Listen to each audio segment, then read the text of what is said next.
Liga e desliga a câmera, se manifesta ou fala no microfone que não tiver câmera. Mas é bom que quem tiver se manifesta. Bom, presente. Tudo bem. Quem mais? Câmera não, professor. Tô aqui, professor. Agatha. Tô aqui também, professor. Giovanni. Tô aqui também, professor. Camila. Eu não tenho câmera, professor. Leandro. Tranquilo, vamos lá. Então, vamos lá. Então, eu vou fazer uma pequena revisão do capítulo 7, explicando os pontos principais, porque pelo formulário como responderam, já deu para ver que não... Oxi.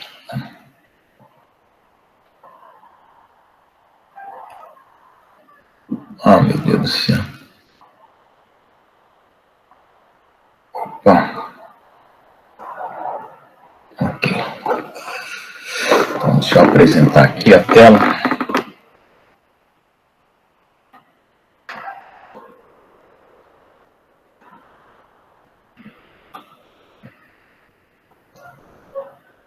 É isso aí.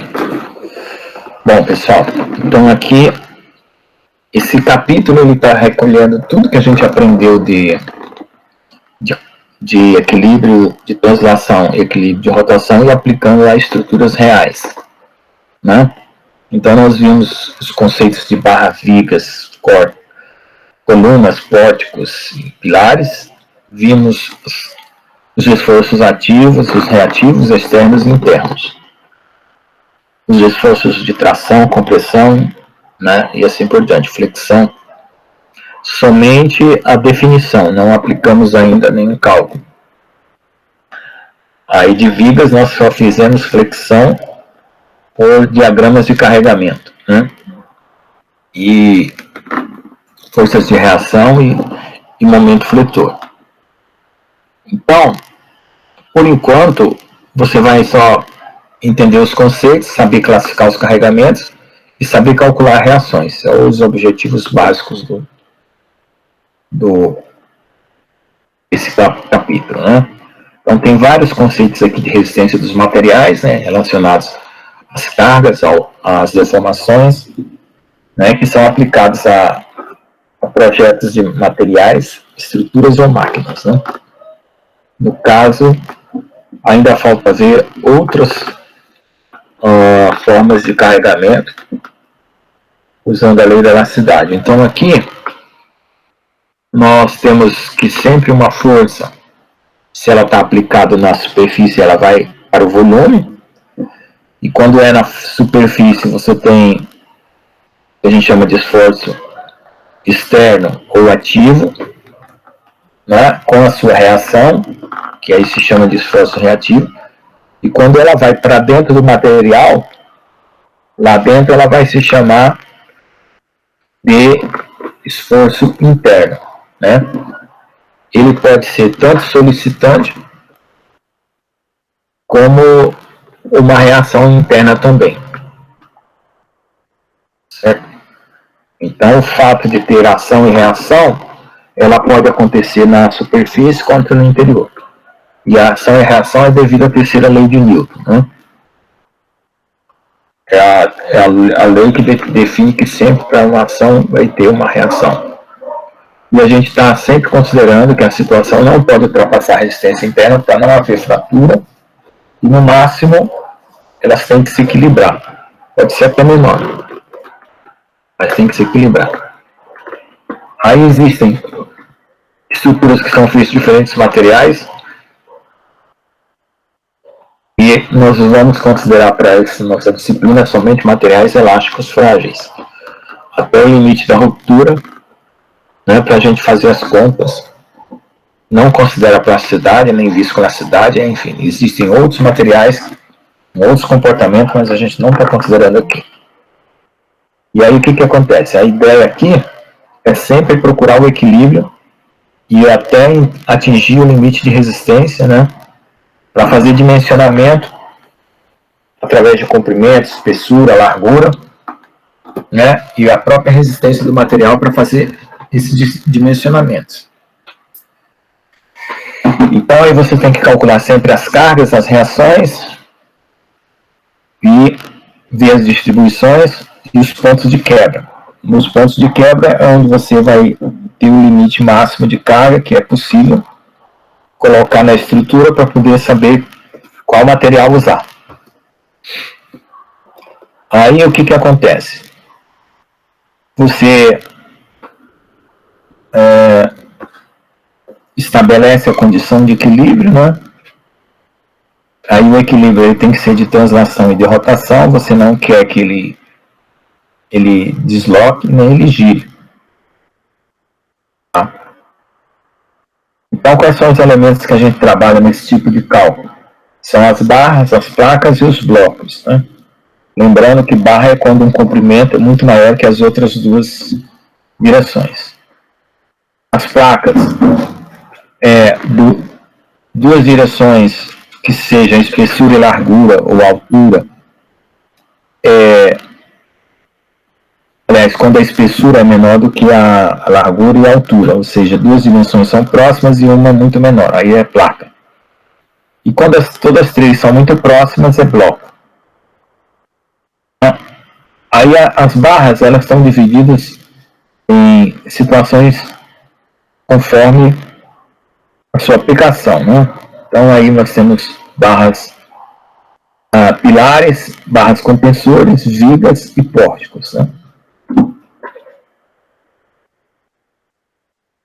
E as vigas, né?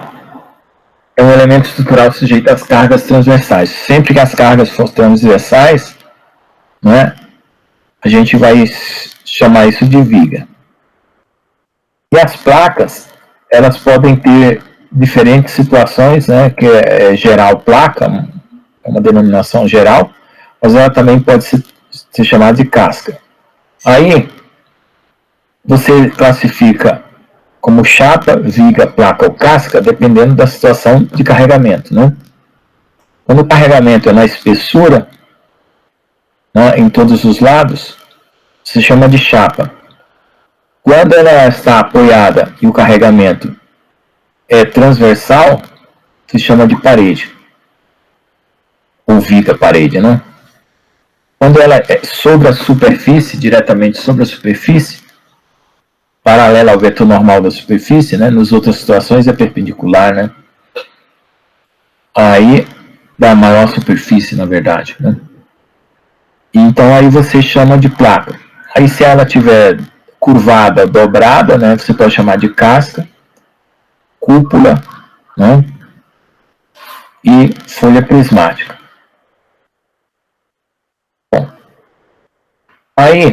Bom, estrutura em bloco também já foi vista, é algo que é evidente pela foto, né? Estruturas complexas é quando você tem todas as estruturas ao mesmo tempo e outras, né, que não estão definidas geometricamente, né, por causa da particularidade da estrutura, do componente, da máquina e assim por diante. Bom, o que a gente considera na teoria? A estrutura tem que atender às equações de equilíbrio, né, conservação a somatória das forças é zero, a somatória dos momentos é zero, e que tem que resistir às tensões, né, internas geradas, de tal forma que não venha se romper. E ainda que ela tenha uma determinada rigidez, que os modos elásticos dos elementos são tão altos, que você não observa nenhuma deformação visível. Aí as hipóteses, você considera a matéria contínua, você considera o material homogêneo, sem alteração, né, entre as partes e o todo, isotropia, todas as direções são equivalentes, o equilíbrio das partes corresponde também ao equilíbrio do todo e vice-versa, as pequenas deformações já foi falado, e o princípio de São Venant. O que é o princípio de São Venant? Se houver algum carregamento, né, muito longe, que os efeitos longe, né, do ponto de carregamento são análogos, né? Então, às vezes, pode ter até um defeito, né, e o carregamento próximo do defeito fica concentrado, mais longe daquele defeito é praticamente o mesmo. Então isso nos ajuda a desprezar determinadas situações que podem localmente diferir as tensões, né? Às vezes uma pequena trinca também, né? Uma pequena trinca, se você estiver longe daquela trinca, é como se o material não tivesse trinca. E com isso, você interpreta os resultados de forma análoga, né? Sem se preocupar com essas regiões onde você tem uma diferença, né? Na aplicação da carga. Ou seja, todos os pontos que você está analisando, eles estão suficientemente afastados para que a forma com que você tem a distribuição de tensão sejam semelhantes. Aí a outra coisa é que a área da seção transversal das vigas, das barras, né, nos carregamentos ela não muda, né, pode alterar o comprimento, né, alterar a altura, mas a área, né, não altera. A conservação das áreas, isso facilita bastante as contas. A equação constitutiva é considerada a lei de Hooke, e todas as partes, né, contribuem para todos, de tal forma que tem o princípio da superposição. Somatória das partes corresponde ao que está acontecendo no todo. Aí nós temos a segurança das estruturas, que é o seguinte: você não pode fazer uma estrutura somente pensando na segurança e ela ficar de alto custo, porque ela fica superdimensionada, ela não vai se romper, mas em compensação vai ficar muito cara, porque vai usar muito material. Então você tem que diminuir o suficiente para ela baixar o custo sem comprometer a segurança. Tá? E lembrando sempre que tem que ter verificação e avaliação periódica. Aí nós vamos para as forças externas, né? Ativas, são aquelas que você exerce sobre o seu corpo, né? Ou sobre a estrutura que você está analisando. Então são forças que estão atuantes ali. Elas sempre são externas, né? Normalmente essas forças são de tração, compressão, torção, flexão, cisalhamento. E a maneira de verificar isso, ela pode ser intuitiva ou comparando com o vetor normal. Então, quando for paralelo, é tração, antiparalelo, compressão. Quando for perpendicular, é cisalhamento ou torção. Aí, a diferença entre cisalhamento e torção está explicada na figura que vai vir logo a seguir. Mas, normalmente, a torção vai produzir um giro e o cisalhamento não. E tem a flexão, né? Flexão normalmente você forma um binário de forças, assim como na torção, só que na torção provoca uma rotação e na flexão o binário não provoca a rotação, e sim uma flexão, porque tem sempre uma ação, uma reação, e o apoio exerce uma força contrária, né, que impede a rotação. Então, a força e esforço solicitante, o carregamento ativo, né? Como é que você pode classificar essas forças em cargas transversais, axiais, forças de cisalhamento cortante e momento fletor? Então, do ponto de vista intuitivo, né, você olhando para essas figuras aqui, você consegue distinguir todos os tipos de tração, compressão, flexão e cisalhamento. Então, se você identificar corretamente, você não precisa recorrer ao vetor normal, mas normalmente eu utilizo a comparação com o vetor normal da superfície para dar uma definição precisa. Aqui tem a diferença entre flexão e torção, né? Ao longo do comprimento dessa barra aqui, as forças têm uma configuração diferente entre a flexão e a torção, né? E isso facilita você distinguir cada uma delas, né? Na flexão, poderá haver uma possível rotação, né, por flexão, em torno de um eixo perpendicular ao eixo principal.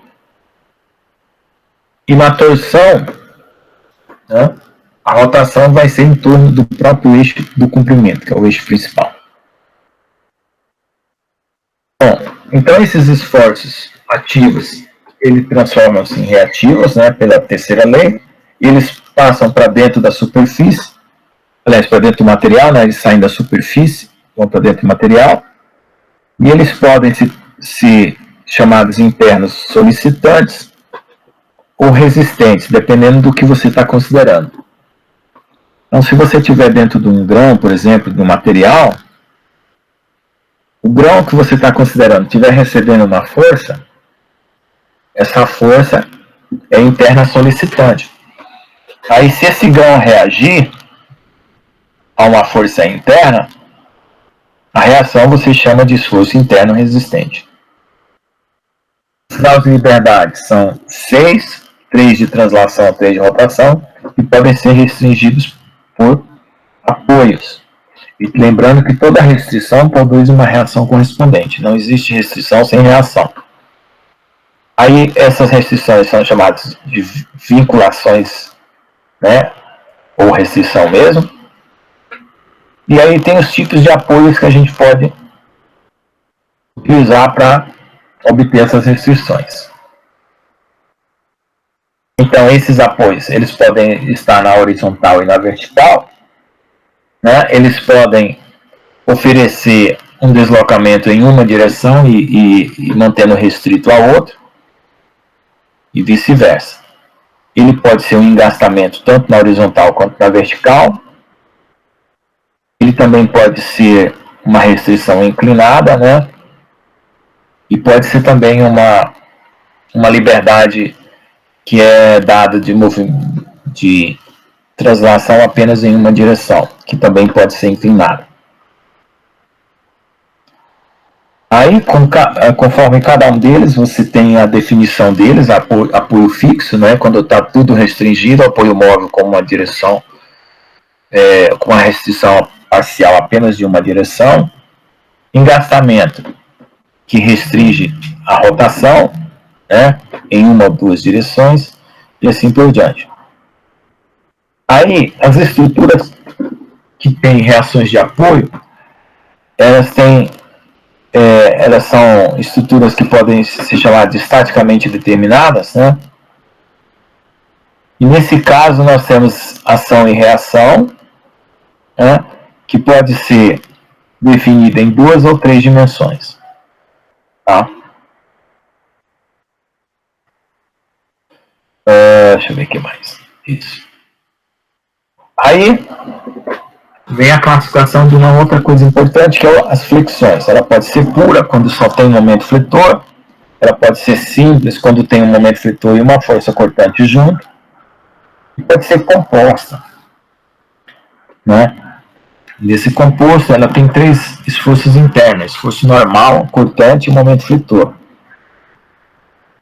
Então aqui está a diferença entre a simples e a composta. Normalmente na composta, a sua força é oblíqua, né? Dá para decompor em 2 direções. Aí, os esforços internos solicitantes e os resistentes são calculados da mesma forma, né? Mudando apenas a visão daquilo que você chama de solicitante e resistente, em relação à sua referência, né? O solicitante de um pode ser o resistente de outro e assim por diante. Aí nós temos a classificação da estrutura em termos de número de equações, que pode ser hipostática e peristática. Aqui a definição está ao contrário da equação, só lembrar que o número de incógnitas é inferior, ou seja, você não consegue determinar todas, e por isso aqui essa figura aqui está trocada, esse número de equações aqui era para ser número de incógnitas, está trocado aqui. A isostática, o número de equações é igual ao número de incógnitas, você consegue resolver o sistema. Nesse primeiro que você não consegue, você procura acrescentar uma nova equação, ou você resolve dependente de uma variável que é um parâmetro a ser considerado posteriormente. Na isostática você consegue resolver e na hiperestática você divide o problema em vários isostáticos. Bom, nessas determinações estáticas que a gente tem, conforme o que a gente vai colocando de restrição e de apoio, você vai alterando o número de equações e o número de incógnitas. Por exemplo, essa viga engastada aí, se ela tiver só engastada, tem 3 equações, 3 incógnitas. Se você colocar um apoio móvel ali, você tem 3 equações, aí passa para 4 incógnitas. Então ela está estaticamente indeterminada, né? Então ela é hipostática, né? Por meio de uma incógnita que você desconhece. No primeiro caso ela é isostática, aí depois você põe uma articulação, ela vai cair de novo, vai ficar 4 equações, 4 incógnitas, ela fica isostática, né?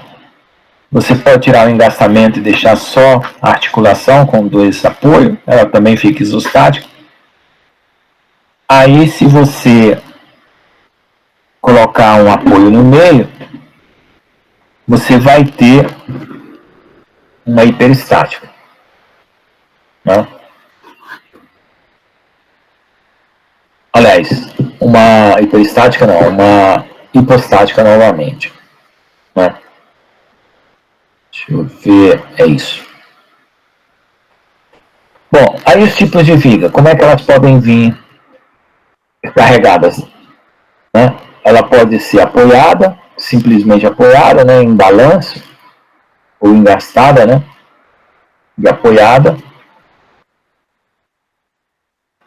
Ela pode ser bem engastada, ela pode ser apoiada com articuladores, e assim por diante.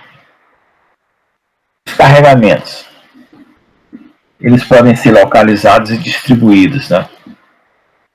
Então, um carregamento que é muito importante para nós em ensaios de materiais é carregamento em 3 pontos, em 4 pontos. Normalmente a gente usa para ensaios de Charpy e Isoto, para determinar propriedades mecânicas dos materiais. Aí dentro desses carregamentos que a gente utiliza, nós temos a carga concentrada, o localmente distribuída, a carga distribuída uniformemente, a carga linearmente distribuída. E uma carga qualquer, né? Poder ser até uma carga senoidal, né? Depende de uma função para carregamento, né? Distribuição. Aí você considerando o carregamento concentrado, se usando a função delta, você descobre que o ponto de quebra, sendo calculado pelo momento fletor, dividido pela força, é o ponto de aplicação da carga. Isso está localizado. Localmente distribuído, você usa a função de Heaviside, que é a integral da função anterior, que é a delta. Aí você também descobre o ponto de quebra. O ponto de quebra na metade do local do carregamento distribuído. Se o carregamento distribuído estiver mais à esquerda, vai quebrar na metade do carregamento. Se estiver mais à direita, vai quebrar na metade do carregamento. Aí você também pode fazer o linearmente distribuído. Aí, como é linearmente distribuído, nenhum lado é privilegiado, então ele vai quebrar no meio. Aliás, o uniformemente distribuído, né? Vai quebrar no meio. E no linearmente distribuído, como ele é análogo a um triângulo, né? O centro de massa de um triângulo é 2/3, ele vai quebrar 2/3 do carregamento. Então, com isso, você tem a determinação dos pontos de quebra dos principais carregamentos. Se você tiver um carregamento que é diferente disso aí, você faz uma integral, né, do momento fletor dividido pela integral da carga, que determina a carga. Aí com o P de x, que é a função de distribuição do carregamento, você descobre, fazendo essas 2 integrais, dividindo uma pela outra. Tá? Bom, aí Aí o que temos aqui, né? Vamos tentar construir diagramas sem precisar dessa intuição. Essa intuição aí foi para a gente apenas descobrir o ponto de quebra, né? Ou então calcular ele por meio daquela integral. Mas agora vamos fazer equações diferenciais que possam favorecer para a gente o cálculo e a gente descobrir essas reações. Então nós vamos considerar um elemento infinitesimal de uma viga com uma distribuição Px dx, com uma força dF, né? Uma altura H, um momento fletor M de um lado, M mais dm do outro, uma reação V e uma V mais dV do outro. Fazendo o balanço das forças nesse elemento, você encontra que a distribuição P de x é a menos a derivada da reação dx, né? Ou o V de x é a integral do P de x, menos a integral do P de x. Fazendo o somatório dos momentos das forças, você encontra que a reação no momento fletor, derivada do momento fletor, é a reação. Tá? E se você igualar na primeira situação, você encontra que a distribuição pode ser também calculada pela derivada segunda do momento fletor. Então você vai ter situações de integração ou derivação conforme essa função que você tiver em mão. Né? A partir de uma você calcula a outra, ou por integração ou por derivação. Então são essas 4 equações que você usa. Aí de forma intuitiva aqui tem um exemplo, né? Sempre quando você passar de P de x para V de x, você vai integrar, e de V de x para M de x você vai integrar novamente, de tal forma que se você tiver uma distribuição constante, ela vai ficar uma integral, vai ser uma reta, uma função linear, e quando você passar por um momento, vai ser uma parábola. Lembrando que, dependendo das condições de contorno, embora as funções sejam lineares e parabólicas, elas têm formatos diferentes. E quando o carregamento for localizado, a integral é uma constante e o momento fletor é uma reta. Então, sempre é assim, ou você vai integrando para passar de um para o outro, ou vai derivando, voltando de trás para frente, né? Então, aí o que vai acontecer? Se você considerar que você está integrando, se eu disser que o carregamento é nulo, a integral é uma constante, que é a reação. E a integral de uma constante é uma reta. Mas como o carregamento é nulo, a constante também é nula. E essas duas constantes são nulas, a reta constante é uma reta igual a zero. Então esse é o carregamento zero, quer dizer, não tem força nenhuma aplicada, ele também é uma solução do problema. É o problema chamado trivial. A solução é nula. Se você aplicar o momento da força, considerando uma referência em x igual a zero e x igual a L, você determina as constantes C1 e C2 tranquilamente. Agora, se o carregamento for descentralizado, é a função delta. Então, a integral da delta é uma constante, e a integral da constante é uma reta. Então, a reação é uma constante, e o momento fletor é uma reta. Só como ele está localizado num ponto, ele vai ter uma reta inclinada para uma direção e depois inclinada na outra direção, né? Então, aí, você tem essa configuração, né? Coloquei carregamento positivo e negativo para você ver a diferença. Cisalhamento é a reação constante no diagrama do meio. E o momento fletor é esse triângulo aí que é formado por duas retas, né? A esquerda e a direita, determinando o momento fletor. Então, com isso, se você sabe que as reações são constantes em x igual a zero, né? Ela vai ter um valor de menos C1 e x igual a L menos C1. Todos os dois é menos C1, por quê? Porque é um valor constante. Aí você vai ter, que é PA sobre L ou PB sobre L, né? Então, no caso, se você disser que que o seu momento fletor está em referência ao x igual a 0, você descobre que C2 é igual a PA. Se você fizer o momento fletor em relação a x igual a L, você descobre que C1 é PA sobre L. Então aí você já tem condição de descobrir quem que é o MX. O MX é PA 1 menos x sobre L. E aí você desenha o diagrama na parte de baixo lá, que é aquele triângulo lá, formado por essas duas retas aqui.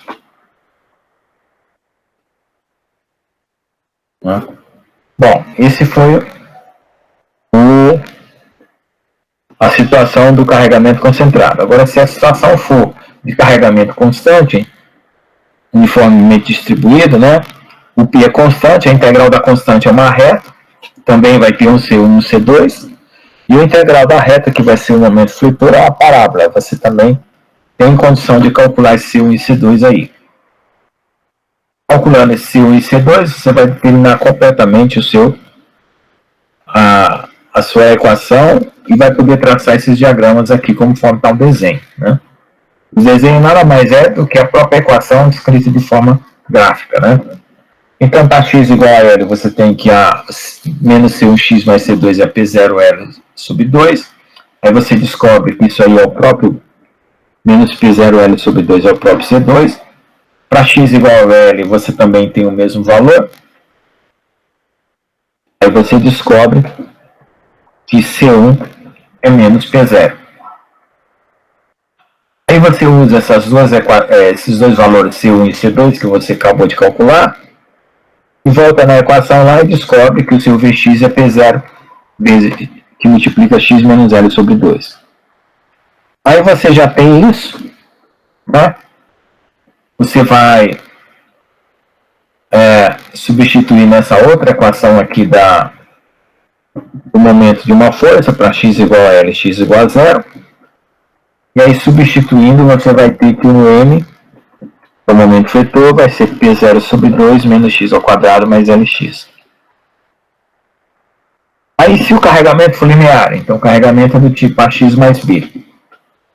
Aí, a integral do linear para a reação é uma parábola e a integral da parábola é uma cúbica. Aí você vai também fazer as considerações de x igual a 0, x igual a L para a reação, x igual a 0, x igual a L para o momento fletor e tirar as constantes e encontrar exatamente como é que são essas funções aqui, parabólica e cúbica, né? Quais são as constantes que vai ser usada para traçar essas curvas. Aí, com isso que a gente fez desses três tipos de carregamento, a gente pode intuitivamente resolver um carregamento qualquer. Lembrando que se é um carregamento concentrado, vai dar uma constante, e a integral da constante vai dar uma reta. Se é um carregamento distribuído, vai dar uma reta, a integral da reta é uma parábola. A única coisa que vai ficar faltando é esses valores aqui, que vai depender dos valores que são dados inicialmente na distribuição. Se você tiver eles, aí você calcula, né, pelas dimensões do corpo, né, 3,5 metros, 4 metros, 5 metros, e os valores das cargas, né, você calcula os valores da reação e do momento fletor, porque você tem as dimensões do corpo para utilizar nos cálculos. Se não, fica só qualitativo. Aí, fazendo um resumo geral para o engastamento, nós temos o carregamento nulo ou um carregamento constante, sendo que o nulo vai dar uma força cortante constante e o constante vai dar uma força linear. O momento fletor da força cortante constante vai ser linear, dependendo das condições de contorno, se está apoiado ou engastada, vai ser um linear um pouco diferente do outro. E o carregamento distribuído, que deu uma força cortante linear, vai ter um momento fletor parabólico. Agora, se estiver apoiado, né, ele pode estar apoiado com uma carga concentrada, com uma distribuição constante ou linear. Se for concentrado, a força cortante é uma constante de valores de dois valores, um positivo e um negativo. Se já tiver um carregamento constante, a força cortante é linear. E se tiver um carregamento linear, a força cortante é uma parábola.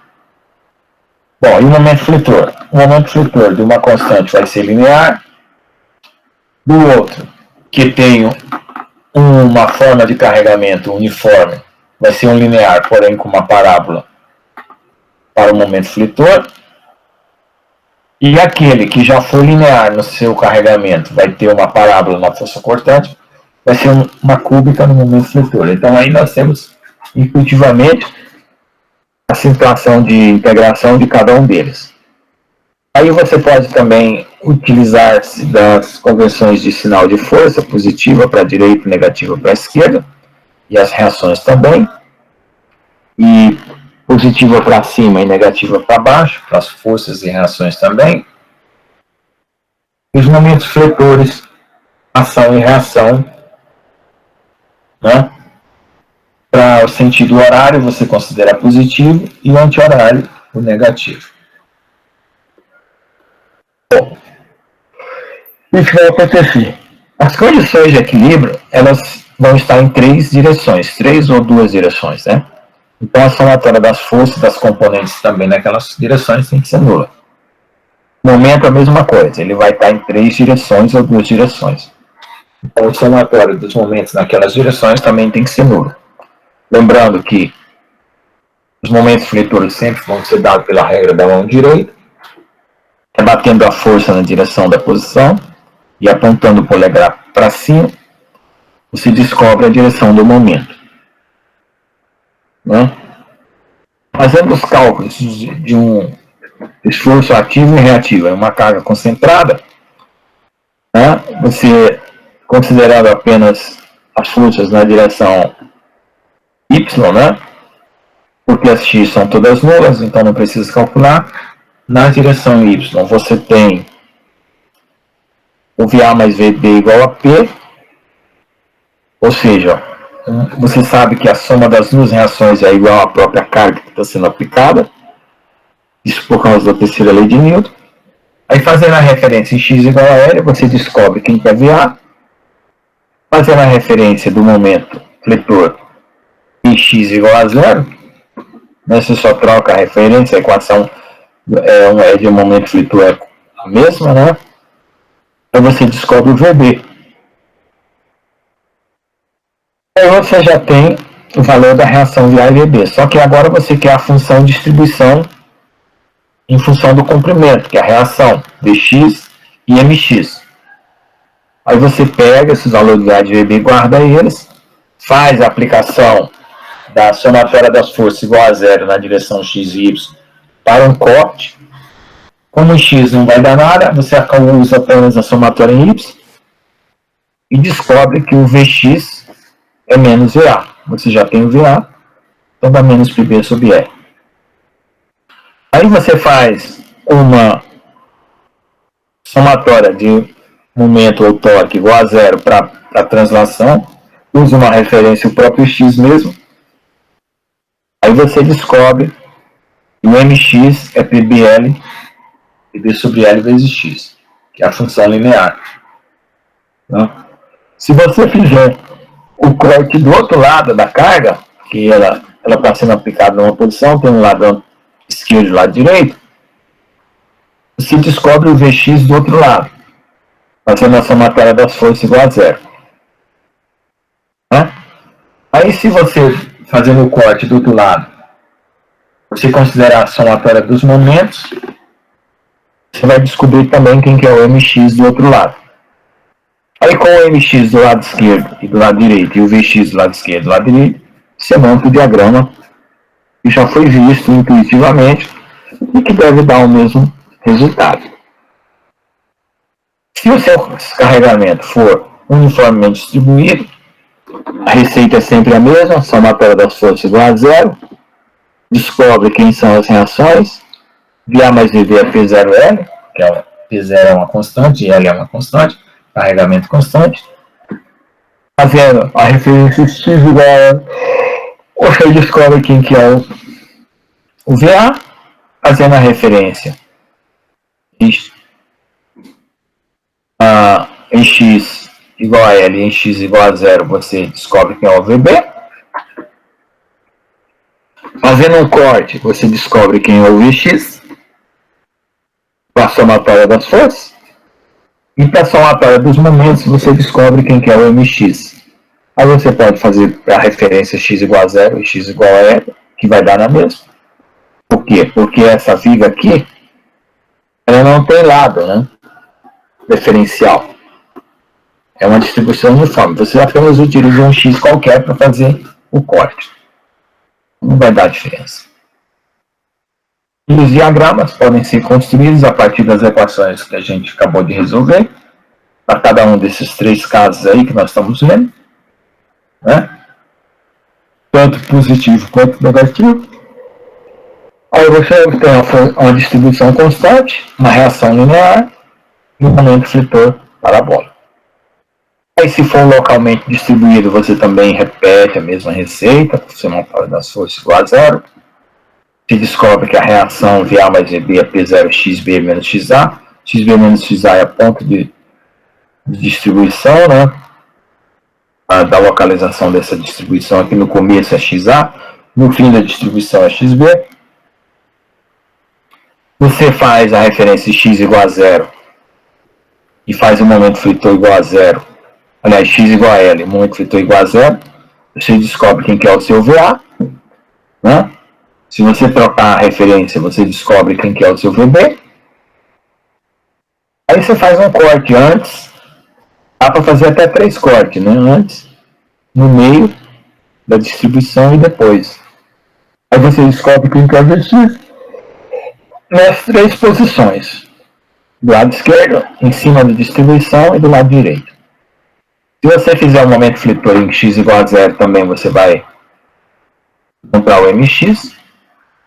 Se você fizer em x igual a L, você vai encontrar também o Mx do outro lado. Né? E se você fizer em cima da momento flitor, em cima do carregamento, você vai encontrar o Mx acima do carregamento. Aí depois é só construir os diagramas desse resultado, estão lá no final na tabela, que aí eu mostro lá quando eu chegar lá. Só foi esquecido de colocar aqui, mas já está lá no final. Se o carregamento é linear, de novo, a somatória das forças em y igual a 0 permite você calcular quem são a reação VA mais VB, P0L sobre 2. Se você aplicar o momento flitor em x igual a L, você descobre quem é VA. Em x igual a 0, você descobre quem é VB, igual aos casos anteriores, só o valor que mudou. Se fazendo um corte, você descobre quem que é Vx. Fazendo a somatória das forças y igual a 0, você descobre quem é Vx. Aí, nesse mesmo corte, você faz a referência x igual a 0, você descobre quem é Vx. Se quiser mudar a referência, também pode, em x igual a L, né? Aí você vai ter o valor lá, Mx também. Com isso você constrói o diagrama da função linear da função parabólica e cúbica. E aí, juntando todos os casos que foram resolvidos, a gente monta essa tabela, né? Essa tabela aqui vai ficar importante porque aí com ela você separa os problemas em relação a esses casos, que são os casos básicos de derivação e de integração. Quando você estiver saindo do carregamento, indo para o torque, você vai integrando e vindo do torque, passando pela reação até chegar no carregamento, você vem derivando. Então aí, essa tabela resume todos os 3 cálculos apresentados, só não colocou a localmente distribuída, né? Colocou a uniformemente distribuída, mas podia ter colocado localmente distribuída, não ia caber na página, né? E aí nós temos esse resumo. Aí o que sobra? Sobra todos os casos possíveis, né? Desde aqueles que acabamos de fazer, a gente coloca numa tabela com os valores, né, a ser considerados. A única coisa que a gente não aprendeu é calcular a linha elástica, que a gente só vai para calcular no próximo semestre, porque vai precisar do modo elástico e do momento de inércia. O momento de inércia nós já vimos, né?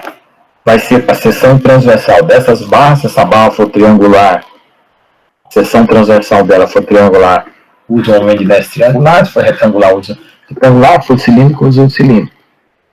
Só que no comprimento, ela continua com o mesmo aspecto.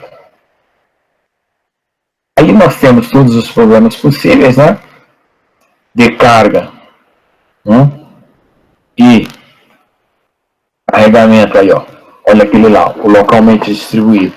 Como é que ele fica a situação da reação na esquerda, no meio do carregamento e à direita. E o momento fletor também.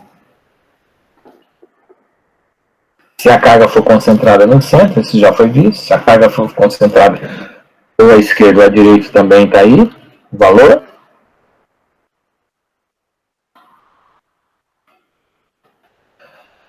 Se ela for duplamente concentrada, também está aí. Valores iguais, simétricos ou assimétricos. Se ela for engaçada, também está aí a resposta. O carregamento uniforme. Se ela for engaçada com uma concentração, carga concentrada no centro, também está aí. Se ela for engaçada e com uma carga concentrada mais à direita, à esquerda, também está o resultado, né? Se ela for bem engaçada, está aí o resultado. Se ela for bem engaçada com o carregamento no centro, também tem o resultado. Se ela for engaçada com carregamento linear, também tem o resultado. Se ela for engaçada com carregamento uniforme, também tem esse resultado que está na tabela. Se ela estiver engaçada e for carregamento concentrado na forma de alavanca próxima à extremidade, também dá para calcular. Se for bem na extremidade mesmo, também está o resultado. E assim por diante. Tá? Aí se você está engaçado e você já colocou o momento fletor lá na ponta, né? Com uma força concentrada e um momento fletor, também tem como resolver. E aí, então, tá aí a tabela de todos os pontos, né? Lembrando que os casos particulares que a gente viu de concentrado, distribuído e triangular podem ser colocados juntos. Por exemplo, você pode colocar uma carga concentrada em cima de uma distribuída ou uma carga concentrada em cima de uma triangular, né? E assim por diante. Tá? E aí tem um exemplo só de flexão, né? Exemplo numérico, resolvido, das referências. Então, pessoal, essa é uma revisão aí. Se ficou faltando algum detalhe, vocês podem perguntar, tirar dúvida, porque essa matéria aqui é a última, né? E tudo agora vai aparecer na situação, como que eu posso dizer? A gente vai voltar no próximo semestre nessas vigas, só que agora a gente vai colocar uma seção transversal nela. Vai ser triangular, vai ser retangular, cilíndrica, né? Circular, né? Aí vai formar uma barra cilíndrica, uma barra retangular, uma barra triangular. Com os momentos de inércia que a gente já sabe calcular do triângulo, do retângulo e do círculo, a gente vai usar, e com o momento de o modo elástico, a gente vai calcular a linha elástica de cada uma dessas barras e as tensões dentro da barra, né? Por enquanto essas tensões aí são na superfície e as reações são na superfície. Então são esforços reativos, aliás, ativos e reativos externos, né? Nós não tratamos nenhum esforço interno. Então, o restante da matéria para ser continuado vai ser com esforço interno. A gente vai ver os esforços externos novamente, mas agora considerando configurações de... essa foi só flexão, né? Nós vamos considerar tração, compressão, cisalhamento e torção, que ficou faltando. E os esforços internos, né? Ativos e reativos também na seção da barra, construindo diagramas para a seção da barra, não para o comprimento.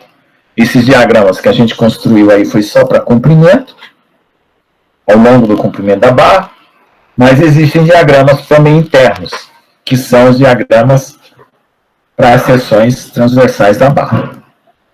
Aí quando a gente vê tudo isso aí, está construído toda a matéria. Vocês, como engenheiros, vão poder utilizar isso aí com conhecimento para dimensionamento de problemas práticos, né? De resistência dos materiais, onde você vai ser dado um tipo de carregamento.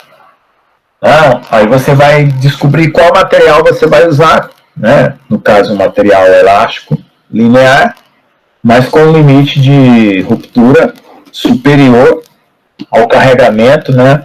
Da forma como ele foi solicitado, né? Superior ao ponto de quebra. Se esse carregamento tiver complicações na forma de carregamento, você constrói um carregamento complexo por meio desses carregamentos parciais que foram estudados. Então, por exemplo, num carro, num automóvel, você tem aquele Santo Antônio que protege acho que é a traseira ou a dianteira do carro, não lembro. E tem uma barra que é um Santo Antônio. Aí você aplicando esse tipo de conceituação, né, de força, as fábricas como a Renault dimensionam os materiais para esse tipo de proteção nos carros, né? Nas motos, tem aquele chamado paraquedas, que normalmente o cara compra a moto, não vem, ele manda instalar aquele paraquedas, que é aquele arco que fica embaixo ali atrás da roda dianteira da moto, né? Nas escadas a gente tem corrimão, né? Que também é dimensionado. Nas embarcações também tem locais de apoio, né? E todo tipo de estrutura que você tiver, né? Seja ela na forma de arco, de viga, né? Aí você pode utilizar esses conceitos. Só que a geometria aqui são as mais simples possíveis, né? E às vezes ocorre de ter geometrias curvas, né? Aí quando o seu problema for muito complicado, você conhecendo conceitualmente o problema, sabendo resolver, entendendo conceitualmente, você faz um desenho 3D no AutoCAD da vida, aí passa para um SolidWorks, onde você faz todos os carregamentos necessários. O programa vai te dar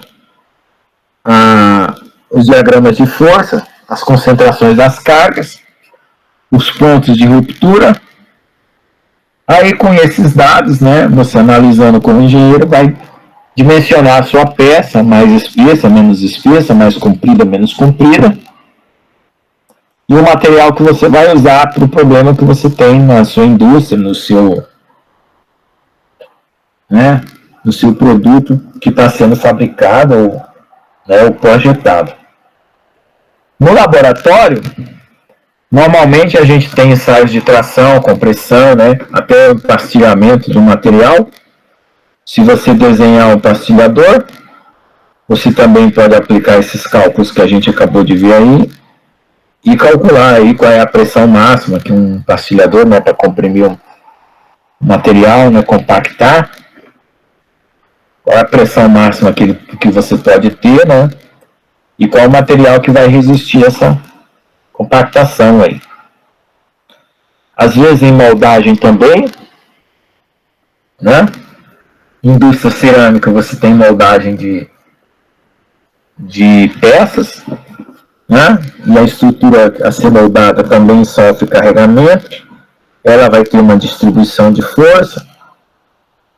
Aí você faz o projeto da sua moldagem em 3D, um AutoCAD desses da vida. Aí você usa um programa que faz análise de tensão e força, como esse, né, que eu acabei de falar, SolidWorks, ou um Abacus da vida, ou um ANSYS, né?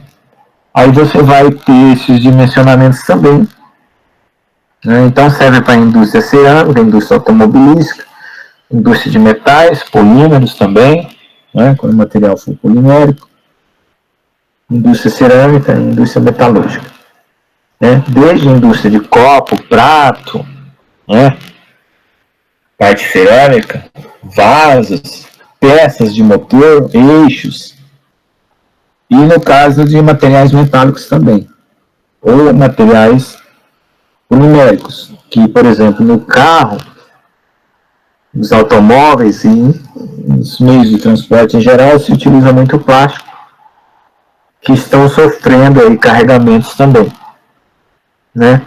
Desde o assento da pessoa, né? Um banco de um ônibus, por exemplo, o local onde a pessoa segura para andar de pé no ônibus, né? Tem aquelas barras em cima, né? Ali também é um tipo de barra com carregamento. Na engenharia você tem a ponte. Uma ponte, por exemplo, quando ela está passando um trem em cima da ponte, você considera um carregamento uniformemente distribuído. Uma ponte com um carro em cima, você considera um carregamento localmente distribuído.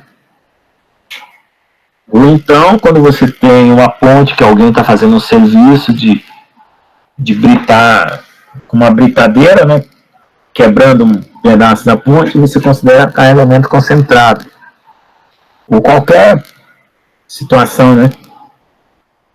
Você pode também ter um carregamento concentrado aí numa ponte. Então, a analogia é feita assim.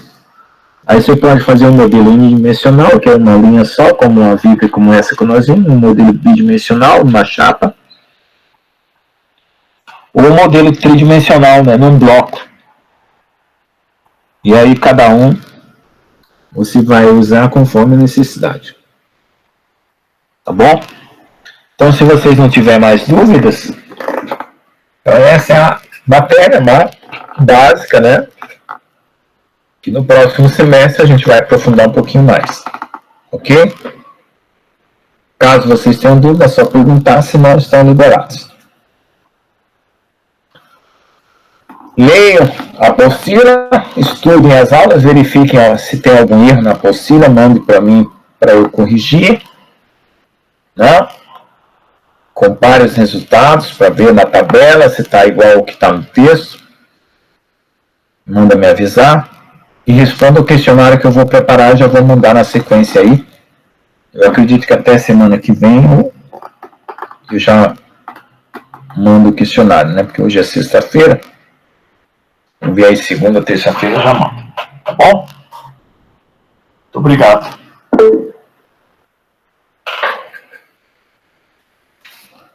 Ok. Então eu vou encerrar aqui a gravação, tá?